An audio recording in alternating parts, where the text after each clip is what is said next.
pessoal, eu sou a Tissa Camargo e eu estou aqui mais uma vez para apresentar a nossa quarta aula. Eu sou uma mulher de pele parda média, com cabelos castanhos escuros longos e levemente cacheados com franjas. Meu rosto é oval e eu estou usando um brinco no formato de rosa, na cor rosa. Estou maquiada com acabamento natural e usando um vestido preto. Atrás de mim temos uma parede azul escura, um neon rosa choque escrito Maqui e Cri, muitas plantas, uma estante com livros e uma bancada de madeira com itens de maquiagem. Espero que vocês estejam gostando de tudo que nós aprendemos até aqui. Falamos sobre o preparo da pele, sobre os conceitos de luz e sombra, cores e profundidade e ainda discutimos as diferenças que os cílios postiços podem fazer em uma maquiagem. Depois de tanto conteúdo, é hora de voltar um pouco em todo esse processo. Lembrando que o nosso curso faz parte do projeto Maqui e Cri, que promoveu oficinas de maquiagem cênica e figurino para jovens de 5 cidades brasileiras ao longo de 2023. São José dos Pinhais, no Paraná, Serra, no Espírito Santo, Camaçari, na Bahia, Registro, em São Paulo e também na capital paulista. Vamos lá! Antes de aplicar qualquer recurso artístico, é preciso conhecer a personagem que você está caracterizando. A principal pergunta que precisamos responder é: qual é o objetivo dessa produção? Por isso, nessa aula, vamos conversar sobre como nascem os personagens. Para entender como nascem os personagens, vamos conhecer alguns conceitos básicos que faz parte da maquiagem cênica. Por exemplo, o visagismo. Você sabe o que é? Já ouviu falar? O visagismo é a arte de estudar o visual. São técnicas aplicadas para embelezar e harmonizar as características individuais das pessoas. Essa prática compreende que cada pessoa é única e possui uma beleza igualmente singular, que pode ser ressaltada da forma certa. Dentro do visagismo, existem várias questões como maquiagem, desenho da sobrancelha, corte e cor do cabelo. Na criação de personagens, essas técnicas são aplicadas para entender e estudar quais são os traços possíveis de determinada persona, ou seja, um grande processo criativo. Mas afinal, o que é isso? Nós costumamos associar criatividade às áreas que envolvem arte, publicidade ou marketing, por exemplo. Mas a verdade é que a criatividade é a capacidade que alguém tem de imaginar, criar e produzir soluções. Portanto, ser criativo não é algo natural, que acontece de forma aleatória para algumas pessoas. É uma habilidade que pode ser desenvolvida e deve ser estimulada. Por isso, vamos conversar sobre a pesquisa, a concepção e a construção da caracterização cênica através das etapas do processo criativo. A primeira etapa é a preparação. Basicamente, esse é o momento da coleta de todas as informações necessárias para conhecer a história dessa personagem. Para isso é legal a gente se situar. Qual é o tipo de espetáculo que estamos fazendo? É uma peça de teatro? Um programa de TV? Um espetáculo de dança?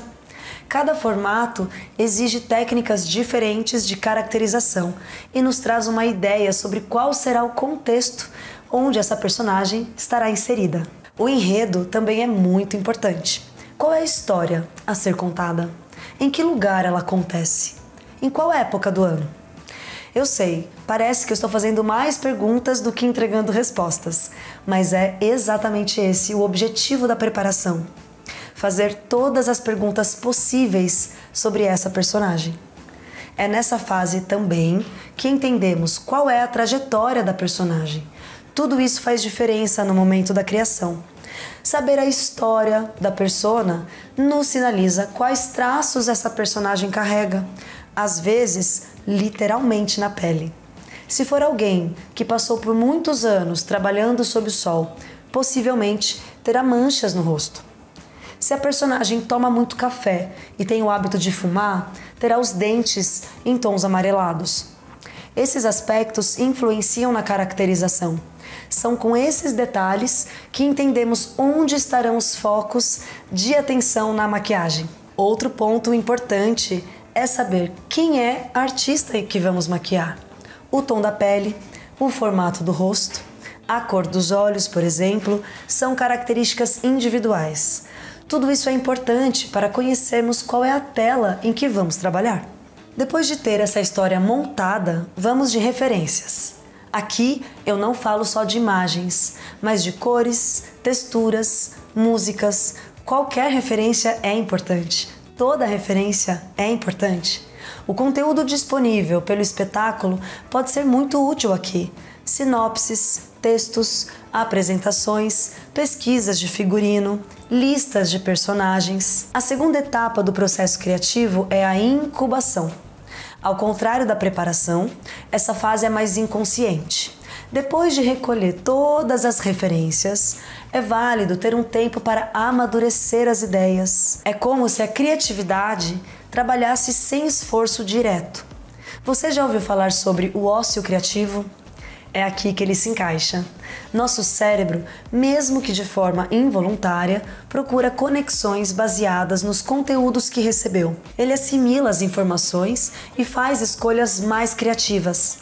As ideias na hora do banho ou as soluções que você encontra durante o exercício físico são explicadas por isso. Então, um aspecto importante do nosso processo criativo é o tempo de maturação da ideia. Dessa forma, o cérebro é capaz de estabelecer prioridades e solucionar problemas. Depois da preparação e da incubação, chegamos na fase da iluminação. É nesse ponto que as ideias começam a surgir e a ficar mais concretas. Então, bora colocar a mão na massa, testar os insights para enxergar ângulos diferentes e não ter medo de arriscar. Esse é o momento de usar pincéis, tintas, lápis de cor, fazer croquis, testes de maquiagem, penteados em cabelos e perucas. Assim, na prática, começamos a entender por qual caminho estamos indo. Aqui não existe limitação criativa. O papel aceita tudo, é a hora que a gente voa na imaginação. Chegamos na última etapa, que abrange a implementação e a verificação. É a prova de todo esse processo. Apesar da euforia da fase da iluminação, o projeto precisa ser viável. Materializar as ideias é fazer com que a criatividade encontre as limitações materiais, orçamentárias, físicas, temporais. Por exemplo, vou filmar na praia e preciso colar uma prótese de nariz, ou uma prótese de bigode, ou uma peruca com uma lace de tule que eu preciso fazer a colagem. Será que é a melhor escolha? Se sim, se é necessário para a caracterização desse personagem, então qual é a cola que eu escolho para que consiga dar conta desse clima? Ou tenho tempo de fazer essa alteração? Tenho tempo de fazer os retoques necessários, caso seja necessário?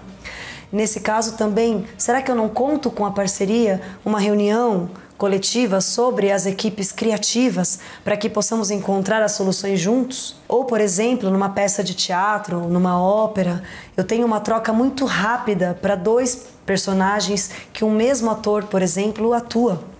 O que eu preciso fazer? Compreender. Dá tempo de eu fazer essa troca de maquiagem? Se não, qual outra solução eu posso trazer? E aí eu volto lá no meu primeiro processo, no meu segundo processo, compreendo quais são as minhas ideias e de repente proponho a criação de um adereço único, uma peça única em que eu vista esse ator e depois faça essa troca muito rapidamente. É nesse processo que implementa o senso de realidade. Das 4 etapas, essa é a mais mecânica e operacional e depende totalmente das anteriores. Só é possível ter domínio de todos os aspectos do projeto com um bom processo criativo, até para conseguir flexibilizar as ideias e garantir que os recursos que a gente precisa sejam improvisados. É nesse momento que acontece a apresentação de arte para a equipe. Com um conceito aprovado, acontecem então as provas de caracterização. Essas são as etapas da implementação: viabilização de materiais, estudar os materiais necessários para a realização das maquiagens, verificar a disponibilidade no mercado, orçamento, prazo de entrega, compreender, por exemplo, o corpo que será aplicado a essa caracterização. Uma vez que, por exemplo, será que essa pessoa tem alergia? Será que essa pessoa tem uma pele mais oleosa do que eu imagino, do que eu necessito para fazer o processo de colagem?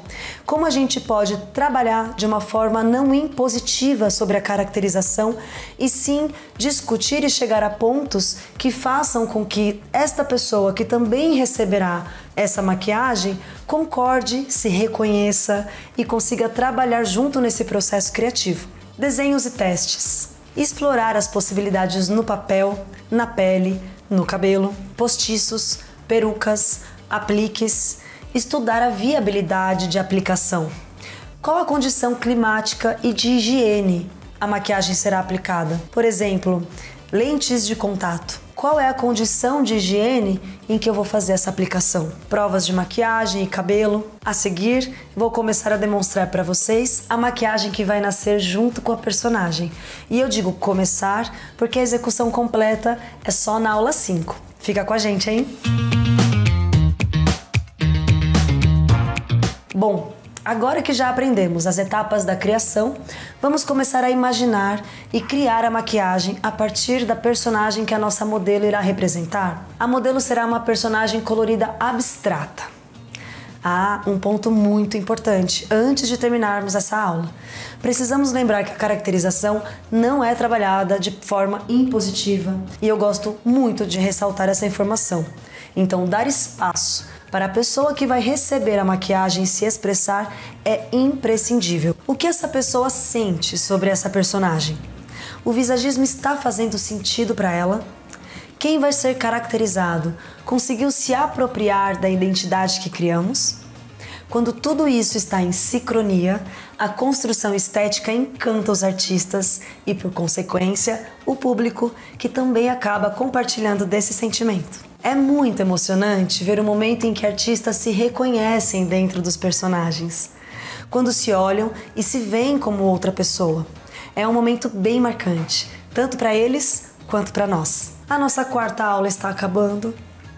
Hoje, nós entendemos que o visagismo reúne técnicas para embelezar e harmonizar as características individuais de cada pessoa, criar personagens e experimentar inúmeras possibilidades. Afinal, todos nós somos pessoas únicas, não é mesmo? Também nos aventuramos pelos elementos que formam o processo criativo. E você sai da aula de hoje sabendo tudo sobre como nascem personagens, a pesquisa, a concepção e a construção da caracterização. Muito legal, né? Nossas videoaulas fazem parte do projeto Maquie e Crie, uma realização da Muda Cultural com patrocínio do Grupo Boticário, que promoveu oficinas de maquiagem cênica e figurino em diferentes cidades brasileiras. Quem quiser assistir às outras aulas pode navegar pelo YouTube da Muda Cultural ou do site do projeto. Lá estão disponíveis informações sobre todas as cidades que receberam o projeto este ano, além de fotos e vídeos.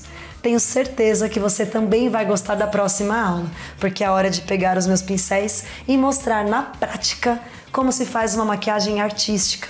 Já estou ansiosa por esse encontro. Até lá!